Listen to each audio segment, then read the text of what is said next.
Ginanap kamakailan ang magarbong premiere night na dinaluhan ng mga naglalakihang artista ng latest offering from Viva and MBB Entertainment, ang Trophy Wife. Trophy Wife, anong ganap? As expected, dinumog ng mga manonood ang premiere night ng much anticipated and talked about movie of 2014, ang Trophy Wife.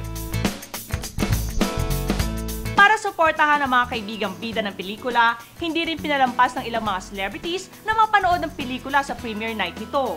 Dapat triangulo sila dyan eh, si Hart, Shalala, and Christine. Kaya medyo hindi pinayagan si Shalala eh. Okay, na-late. In true Hollywood fashion, excited na rumampa papasok ang bida ng pelikula.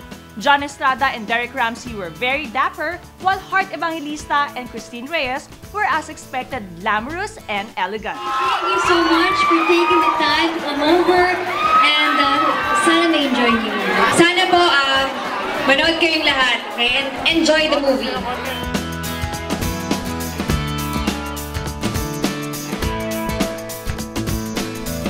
At lalong na-excite ang stars at pati na lahat ng fans na umattend ng premiere night na simulan na nilang panoorin for the very first time ang Trophy Wife. Ready na ako. Yeah. Hi guys, hope you enjoy the film.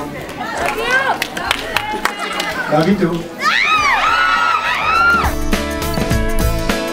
Lahat ng eksena, kapanapanabik, dapat hindi mo talaga palampasin. Ganda yung twist, tapos sakong-sakto yung binayad nyo. Nakakabaliw, so must watch talaga. For sure, blockbuster. Sa napakagandang pelikula, naiibang story, napakagaling ni Derek. Mamimiss mo kalahati ng buhay mo pag di mo napanood ang Trophy Wife.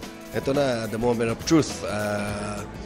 But confident kami lahat na magandang pelikula namin. Sana po mapanood nyo ang Trophy Wife directed by Andoy Renay with John Estrada, Derek Ramsey, Christine Reyes, and myself. Tell your friends, your family, mga kaaway nyo, panoorin tong pelikulan to. It's definitely a very, very good movie. Hindi kami mapapahiya sa performance namin dito. So sana po, panoorin nyo ang Trophy Wife. Thank you po sa lahat. And sa mga hindi pa nakakanood, please, panood kayo.